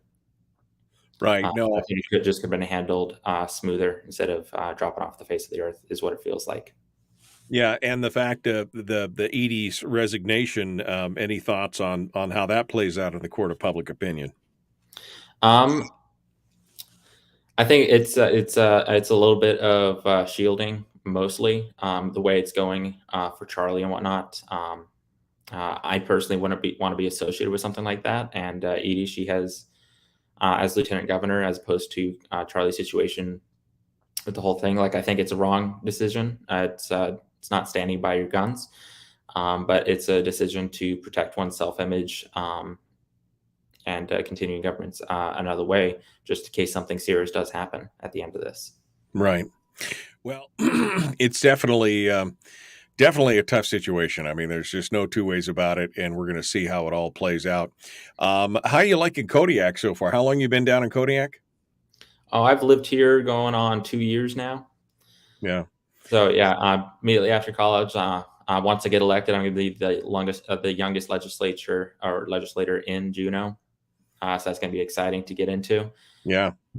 No, I think that's great. Like I said, I have a special love for Kodiak. Definitely my top 3 places in the state.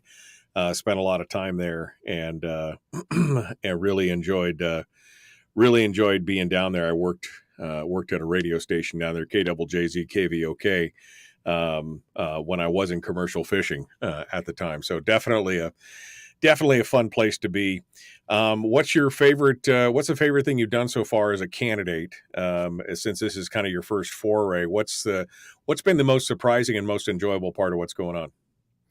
So it's been the door knocking. When I first got started in door knocking, honestly, every time I go out door knocking, like there's just a little bit of anxiety that gets you going. It's like you're disturbing somebody who might be having dinner or whatever they're doing. Because I also work a full-time job, so my only opportunities to door knock are on the weekends and after work.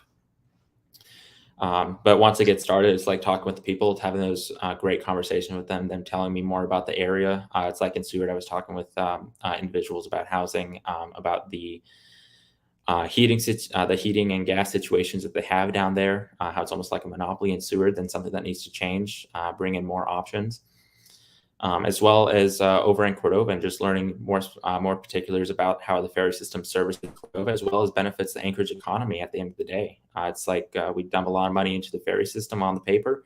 It doesn't look nice, but the economic impact that we bring to Alaska is more than double that amount. Just with the communities going back and forth, allowing money to stay in Alaska from our fishing industries, especially in Cordova. It's you can't even really buy a pair of underwear there. You got to go out to Anchorage. So people load up their cars, take the ferry, buy everything in Anchorage, take it back to Cordova, sell it, keep it for themselves. Right. And it's a real economic driver for our coastal communities as well as the rest of the state. All right. We're coming up here on the 30-second mark. Ben Vincent is our guest. Candidate for District 5. We're going to jump in with him here in just a second. Folks, if you're enjoying the conversation this morning, might I suggest respectfully that you share the show, regardless of where you're at, and then make sure that you like and follow the show on YouTube or Twitch or Facebook or wherever you're at to make sure you get those notifications. Here we go.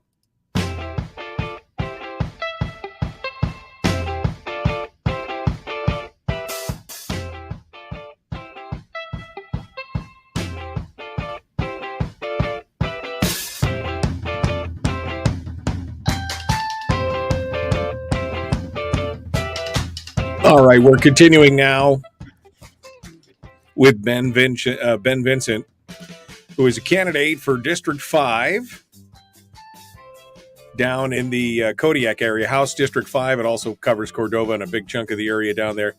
I forgot, I wanted to ask one final question. We were talking about the PFD before we went to break, and I want to change gears, but before we do that, I forgot to ask this one question. So, Ben, your position right now on the statutory PFD, should we be paying a statutory PFD and then sorting all the rest of it out later? Or should it be a leftover PFD? Or what's your position on paying a PFD to the people of a state of Alaska? They're, getting their share of their oil wealth as shareholders. Yeah, so we should be paying that statutory amount. If we need to change the statutory amount, then so be it. Communicate with the people, communicate with the legislators that are in charge and get that changed. But skirting around the law with the SB 26 and then also bringing in from the earning reserves, the same account where we pay for the PFD from, a energy relief and just calling it underneath a different name. That's just what's called. Can't remember the phrase for that, but it's just deceptive, disingenuous. That's one thing for it, but gaslighting, that's what it is. Gaslighting, yeah. No, I mean, definitely gaslighting. When they say they draw it all out of the place where it's supposed to come and call it by a different name, that's the very definition of gaslighting. If we did change the statutory formula, should the people of the state of Alaska have a vote on that? Should there be an advice? If we're going to change something as fundamentally large as the PFD, should the citizens of the state have a say, at least in an advisory capacity, before the legislature takes a crack at it? I think the advisory capacity would be the best option. It's like when the permanent fund was created, I believe it was like a year later, the permanent fund dividend came into play. Now, the governor at the time, the intent was to have both. But when it was created, it was underneath the legislature. So the legislature made that happen, is my understanding of it. Right. So having the advisory and then the legislature making a decision from there, especially with the advisement and input from all their constituents, I think would be the wisest option for the state. And you mentioned the POMV, and of course, that's the laws that's directly in conflict with the statutory law. And there's been a lot of talk now that maybe that time has come to repeal that. What's your position on the POMV law, SB 26? Should it be repealed so that we don't overdraw the fund and go back to the statutory formula? Yeah, so I think that definitely needs to be looked at, and either changing it or repealing it to make it in line with the law, as opposed to just conflicting with it. When it was created, my understanding was that it was a temporary thing and that we'd get back to it, but there's nothing more permanent than a temporary government mandate. Right. Absolutely. All right. Well, let's move on to the big, the big item in the room today. Number 2 on the budget, the second largest item is education.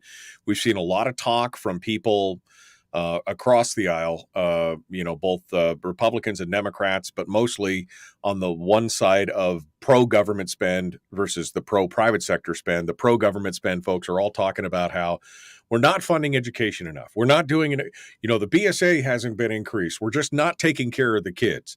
Of course, they're all acting like the BSA is the only money that goes to the education system from the students. That's not the truth. But what are your thoughts on education, considering it's the second largest item in the budget, and we're spending more on education now than ever before by hundreds of millions of dollars, and some of the highest in the entire country still have low test scores, 48th, 49th, 50th. Is this a money issue? Is it something systemic? You're homeschooled. Tell me what your thoughts are on this and what we can do to fix it. Yeah, so all the input that I've received from superintendents around and individuals that work in the education industry, it's a combination. Yes, it's financial, as well as some policy standpoints that just don't work for Alaska, given our high turnover rate for our teachers. We don't have that institutional knowledge because of that, and same thing with the rest of our government. And it really hurts the kids at the end of the day, because you get teachers cycling in and out. We have a number of individuals from the Philippines who may or may not have the certifications required, which isn't certainly a bad thing, but we just need to make sure that there's the support systems available to be able to teach effectively and bring our test scores up, so that we're not sitting at the bottom of the barrel compared to the rest of the nation. So, I guess I'm going back to it. Do you think it's a money issue? Do you think that's what it's all about? Because again, we've seen the educational, spend in this state is on this upward trajectory. We've seen the administration in schools has risen. Meanwhile, the enrollment rates are going down. So we're spending more money now on fewer kids and getting poorer results. Is more money the answer? Or is there something fundamentally flawed in the way we're doing things? Yeah, so I don't think more money. I believe it's flawed the way we're doing things right now. We need to take a hard look at it and see where the money is being directed. It's like the point of the education is for the next generation, and that needs to be the focus. It can't be to give everybody a job and allow everybody to have a nice retirement system. While that is required in order to hold on to teachers for that institutional knowledge, like I was mentioning, we need to make sure that we're putting the money in the right areas as opposed to just adding more to the budget. You mentioned the retirement, and of course, there's a big push right now to return to a defined benefits program for firefighters and, of course, teachers. They're arguing that that's the only way we can retain teachers in the state of Alaska is by doing that. But we've seen what's happened with defined benefits programs. They are a perfect way to bankrupt systems. We've seen pretty much every defined benefits program in the private sector has gone away. A lot of them, especially the bigger ones, GM and Delta, had to be bailed out by the federal government. We've seen many municipalities move away from it. We've seen the state move away from it because we still have a $12 billion unfunded liability from the first tiers of the defined benefit program. So do you support the idea of a defined benefit, or should we continue on with our defined contribution plan and find other ways to attract teachers? So I think we need to continue on with the current plan that we have right now. As of right now, the defined benefits just aren't sustainable for a smart fiscal plan. The way they're written and the way they would be funded right now. So I don't believe we're able to do that and support that type of system. One thing that I've been bouncing around around the district and also with some other candidates running is the idea of using the permanent fund as like a investment portfolio almost for the residents and employees of Alaska, turning it into almost a employee-owned type of concept and allowing individuals to invest their 401k monies into the permanent fund, reloop those dividends back into the 401ks, because it is a very well-performing fund portfolio worldwide, and allowing us to kind of harness that and use it for the betterment of our community and citizens, I believe would be a smart option. No idea how that's going to work exactly right now, but we need thinkers with new ideas and creative ideas in order to solve these issues and hold on to that retention for the retirements. Some of the problems that we're having, in the state, obviously there just hasn't been the political will. I was talking with DeLena last hour about, for example, the PFD. It's become the volleyball that just keeps getting batted around the room. And some people like that. Some people like having the crisis because it allows them to retain control through crisis. And I just don't think there's the political will to fix some of these things. There's been some discussion. The governor last year attempted to put the PFD into the Constitution. The legislature at any time can put amendments up to change the Constitution, but none of that has happened. And so here we are at the decennial point of the Constitutional Convention question, and there's a lot of things that could be dealt with. It could be, the PFD, the retention of judges, a constitutional spending cap. There could be a lot of things put in there, but there's a lot of contention around the Constitutional Convention issue. Where do you stand on the con? Are you for or against? Have you weighed the pros and cons of the dangers versus the risk versus reward, et cetera? Where do you stand? Yeah, so as of right now, I'm leaning towards a yes. Like you mentioned, there's a lot of gridlock in the legislature. While they have the ability to make amendments to the Constitution as needed, I don't see it as being a realistic option with what we've currently been seeing these last couple of years. I obviously still need to do more research on it. There's a debate that happened, I believe it was in Anchorage a few weeks back, that I haven't been able to watch yet. But I'm going to be watching that before this upcoming election and make my final decision after I have all the pros and cons for the con put together and make a decision from there. But right now I'm leaning towards a yes, just because I haven't seen the legislature be able to make those decisions that we need.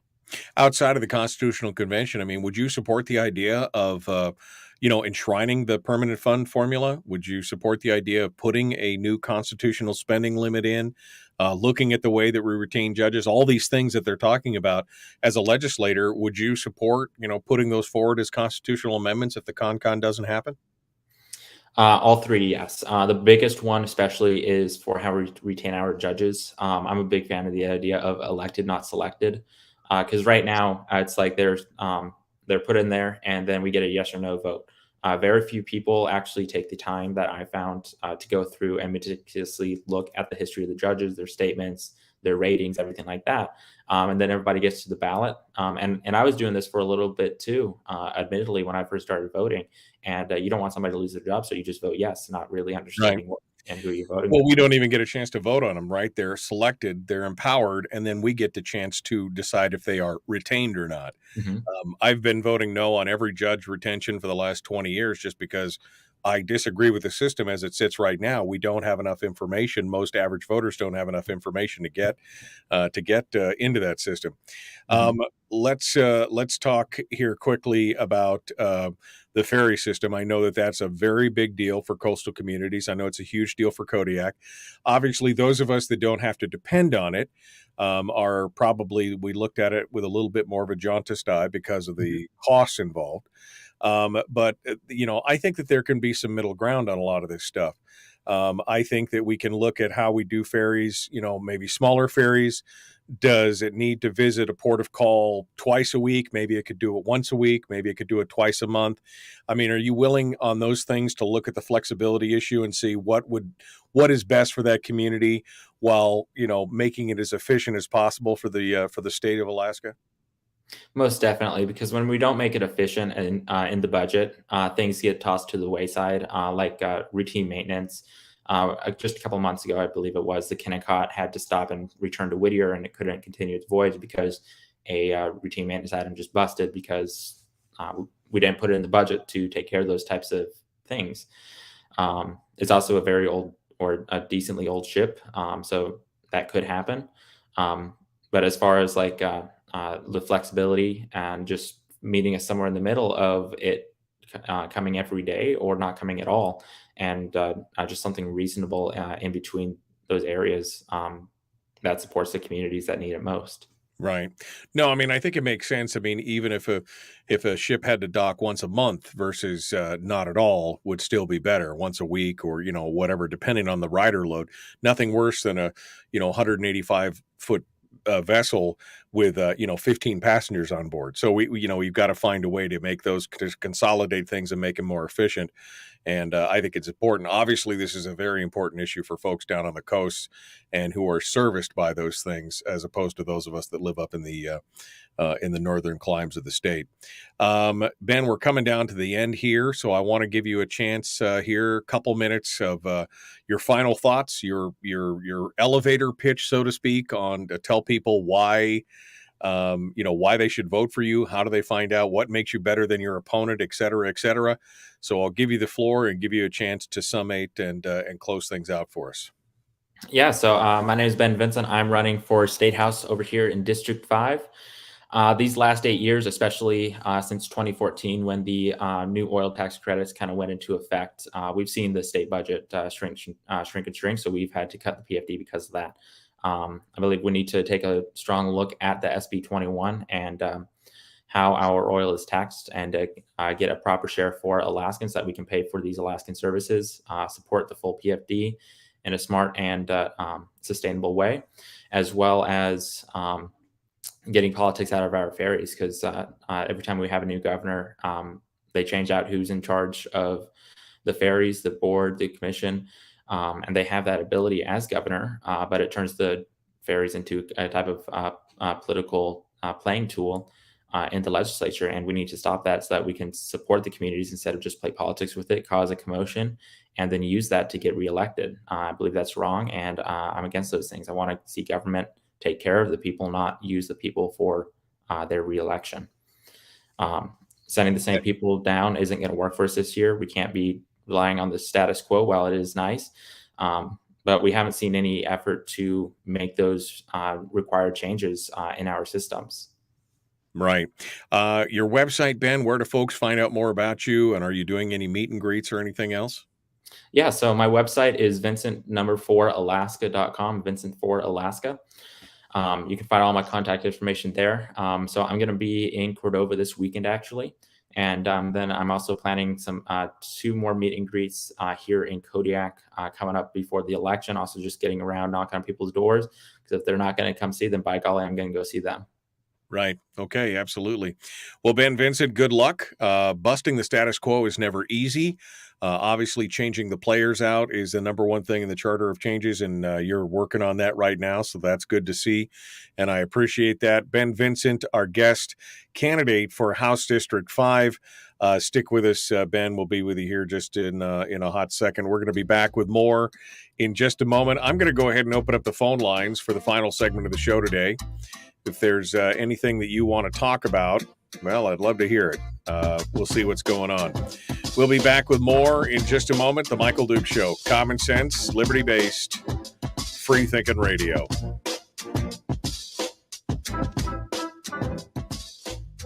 If you missed the show, you can listen to it on your time with Dukes On Demand. Oh, and it's free. Like America used to be. Streaming live every weekday morning on Facebook Live and MichaelDukesShow.com. Okay, we're in the break with Ben. Ben, as always, I want to give you one final bite at the apple here, in case there was something that I didn't touch on that you, is a hot button issue for you, or something you want to dive a little bit deeper into. I'd love to, I'd love to hear what you have to say about it. And so feel free to sound off. And if I have any other questions, I'll ask you when we're done, but I'll give you back the mic here in case there's something that's hot that you want to talk about. I'd love to hear what you have to say. Yeah. So one thing that I'd really like to see change in the legislature is coming to a smart fiscal plan. It's like we've been going years without any real direction. It's like we come in assuming oil is going to be $100 a barrel, change it as needed, and there's no real smart plan for that year or the legislative session, and we just kind of fly by the seat of our pants, or whatever that phrase is. The oil companies, they come in and they budget themselves. It's like oil at like $35 a gallon or a barrel, and they adjust as they're able to. But they come in with a very conservative mindset on what their revenues are going to be for that year, and I think that's something that the legislature needs to be paying attention to. It's like coming in with the idea that oil is always going to be high when it's not going to, isn't sustainable. And when legislators come in promising a full PFD without a plan, then you're only going to be cutting the PFD from there. That's why I feel it's important for us to take a hard look at SB 21 and change the tax structure. It was promised that we were going to be seeing a lot of revenue and more development in the oil fields, and we just haven't seen that promise come true. It's been 8 years now, and right. The promise hasn't come true. So we need to reevaluate what we're doing with our revenues. And have you seen the workings of the fiscal policy working group from this last summer, summer before last, I guess I should say, with their fiscal plan that they came up with that talked about, new oil tax structures, full PFD at the 50/50 level with a POMV and new taxes, a sales tax and other things, kind of this full on holistic plan that they brought forward? Yes. I've been researching into that one, as well as the things like the Marine Highway Reform projects. I haven't gone in far enough to have a full consolidated opinion on them, but those are things that I've been reading up on, talking with potential constituents about, and just getting more understanding from our district. Right. We need to have a solid fiscal plan. As you said, flying by the seat of our pants is not the way to do budgeting and financing and everything else. Number 4 of the charter, on the Charter of Changes, and I don't know if you're familiar with those, Ben, but we didn't get into that today. But the 4th one is to change the funding, change how we budget. I've argued that we either need to do zero-based budgeting instead of coming back with a budget every year that's already pre-built, or we should base our budget numbers on the new year on the past 5 years, an average of the past 5 years of actual revenues, not expenditures, but actual revenues. So we'd have a logical starting point. So we're not picking a number, $105 a barrel oil, and build. Oh no, it's only 85. Sorry, we shouldn't be doing that. I think that would make sense, don't you? I do. Yeah. Just using the previous couple of years. If something does change, then it changes. But we're doing our due diligence in that way, and going with what's happened in the past and using the past instead of trying to look into the future with a spyglass or something like that. Right. Just pretend. My favorite memory is Sean Parnell basing a budget on $115 barrel oil when it had tumbled at the end of the year down to somewhere in the mid 80s, low 80s. And he was building this pie in the sky budget based on the spring forecast of $115 a barrel. And I just, you just shake your head and go, what? I mean, it makes no sense whatsoever, but that's what we've been doing. We've been betting on the policy that leads to PFD cuts, because we have no other form of income. So we're just going to do the easiest one available and the one that we've done before. And that's how it gets cut. Yeah, it's another reason why the PFD should be put out of reach, because then the legislature would have to face they'd have to face fiscal reality that you can't keep spending more than you take in and expect it's going to be okay, which is what we're facing right now. All right, Ben Vincent for Alaska. I've posted links up in the chat room. It's vincentforalaska.com. You can go over there and take a look at that. Ben, thanks for coming on board. Thanks for running. And I wish you good luck. I hope that you can unseat the Queen of Mean and get in there and do what you need to do. I appreciate you being part of it today.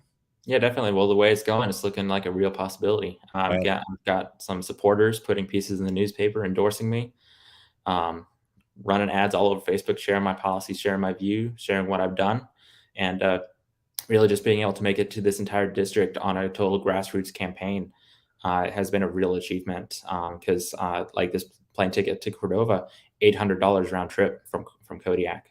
Yeah, no. Well, Like, it's good. It's good to have the support, and it's good to see you, my friend. Thank you for coming on board and joining us. We wish you luck. Ben Vincent for House District 5. Thank you for being part of it today. All right, we're going to load the phone systems real quick. I just realized that I forgot to do that. So we're going to load the phone systems up and get everything else put together. The Michael Duke Show, common sense, liberty-based, free-thinking radio. Like it, share, like it, share, like it, follow. Here we go.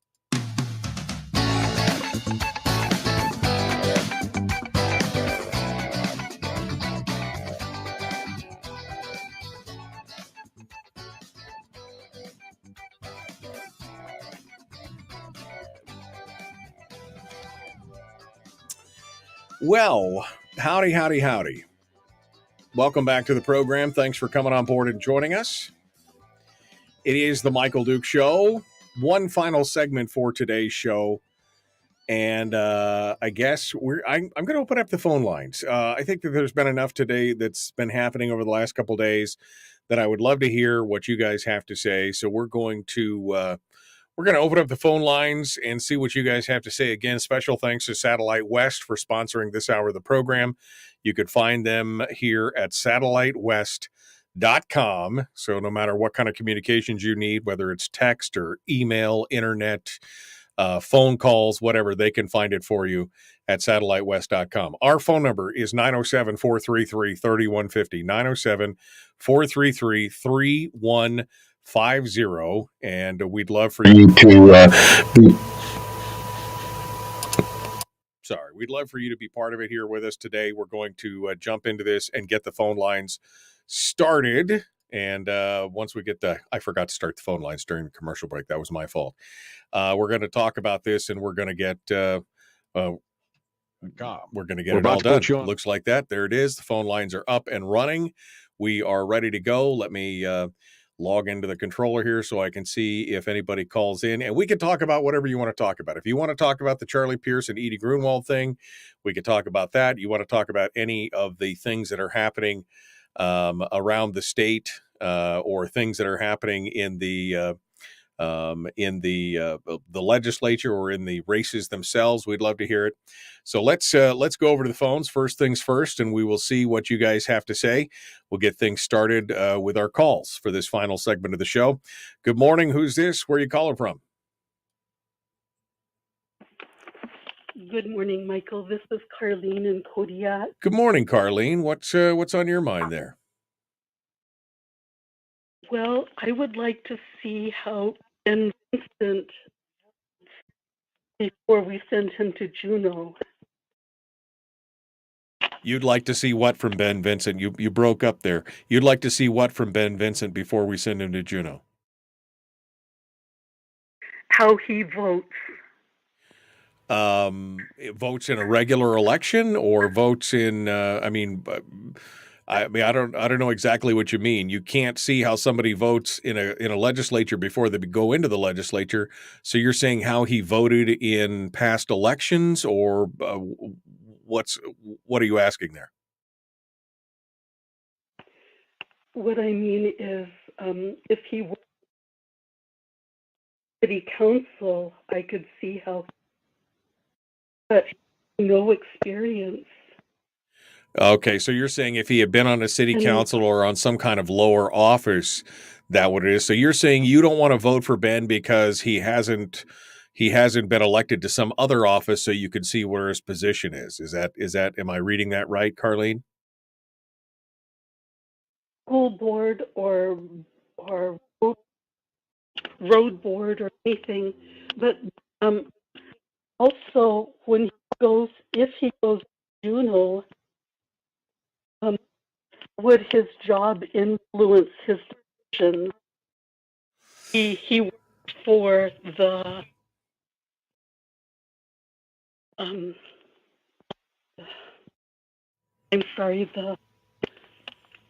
he works in property management, so I don't know if his job would influence him or not. I mean, I don't know if it would influence him any more than other people's jobs influence them. People who work in the oil industry that have been in the legislature, commercial fishermen who have been in the legislature. I don't know if it would influence it any more one way or the other. So are you saying that nobody should be running or should get a vote going into the legislature if they haven't, I don't know, paid their dues or showed their track record in a lower office before that? Is that what you're saying? Correct. And he's a property management for health and social services. For is it for health and social services? Is that what you said? You broke up. Yes. Okay.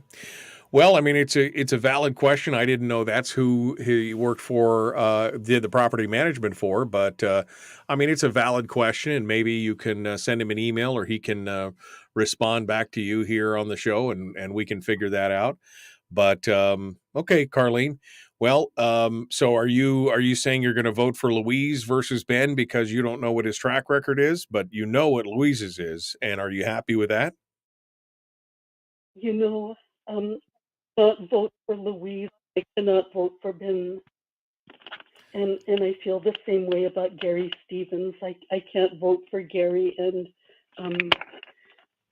Heath? the other gentleman just become a Republican. Heath Smith? Didn't Walter Jones say that his opponent was a Democrat and voted Democrat? And I can't vote for either one, Michael. Well, I mean, I think voting for someone is better than voting for no one, Carlene. That's my take on it. And you already know what you're going to get with the incumbents in those races. And so, my question is, could it be any worse? I don't know as it could be, quite honestly. Based on what they have, I would encourage you to vote for somebody in those races and at least have a say when it's all said and done. You know what you're going to get with the incumbents. At least the challengers are saying all the right things. Maybe it's better, maybe it's worse. I don't know. But I think voting for more of the same is the definition of insanity, quite honestly. Carlene, thank you for your call. Let's go over here and take another one. Good morning. Who's this? Where are you calling from? Hey, Michael, this is Bubba up in North Pole. Hello, Bubba. I was doing good till I got confused yesterday. I didn't make it to the show at the Carlson Center, and I found out Randy has some kind of plan for 2 permanent funds. He don't like the 1 permanent fund, so now what's he want to be able to complain about 2 permanent funds? I'm confused. Well, Randy has explained his permanent fund idea here on the program before, and he does every day in the chat room as well. So yes, there's 2 things and 2 different choices. And I mean, look, if we can't get 1 permanent fund put together, how in the world are we going to try and protect 2 different ones? I don't know. It seems very convoluted and complex. I guess my answer would be, why don't we just follow the law that we have? There you go. I mean, if it's a statute, a law, that somebody made the rules, and until you change the rules, live by the rules. Yeah. We need to change the ranked choice voting rule, though. Yeah, no, absolutely. All right, Bubba. Well, hey, I appreciate you calling in. Thanks for calling in and being part of the show today. That leaves all the lines open if you would like to sound off at 907-433-3150, 907-433-3150. Ben just private messaged me because he's still listening to the program this morning, and he says the property that he managed is a private low-income development. It's private. It's not state-funded. So it's not a health and social services deal. It's a private funded situation. But again, I am going to agree with what somebody said here in the chat room. Daniel said, this kind of thinking, what Carlene was talking about, not voting for somebody because you don't know their voting record, which that kind of thinking is the reason the country is circling the drain. Not introducing new ideas because they haven't held lower office is not smart. The people in offices voted like fools for years. So what difference does it make at this point? I mean, again, it's kind of a more eloquent way of saying what I said, which is, could it be any worse? You already know what you're going to get with the incumbents. Shouldn't we be voting for some kind of change at that point? Shouldn't we at least test something else out? I mean, when you're faced with driving off the cliff, left or right, it don't matter. At one point, either way will steer you away from the cliff. Let's do that.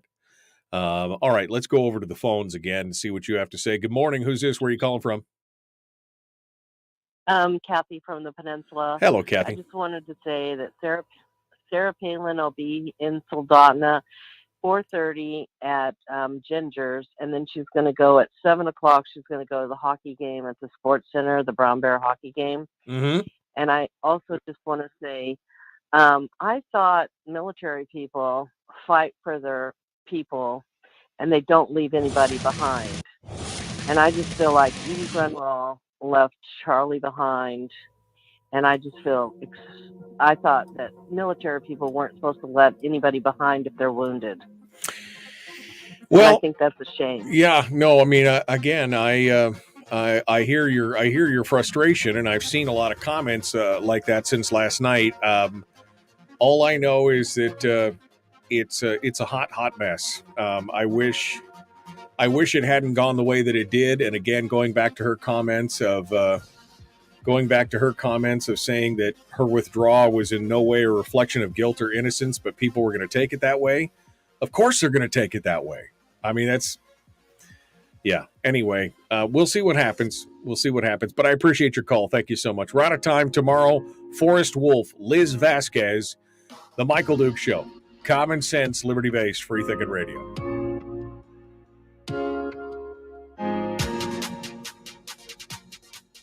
All right. I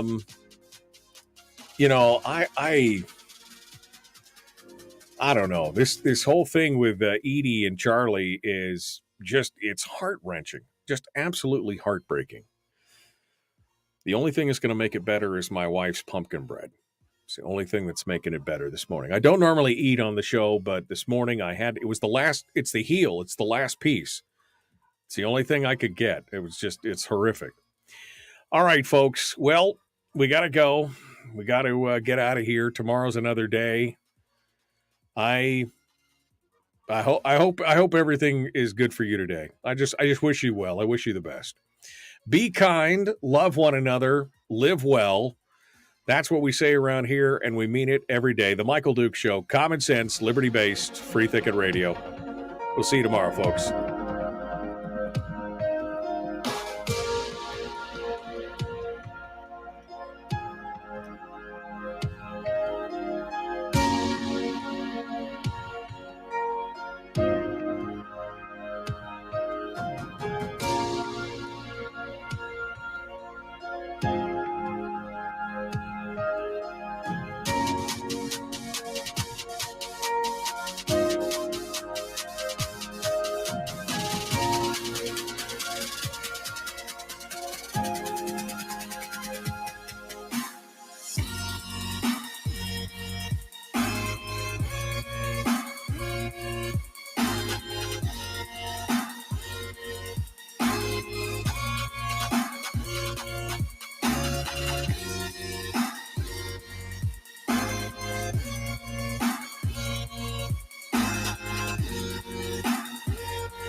We've shed our terrestrial radio skin, and now we are slimy lizard internet people.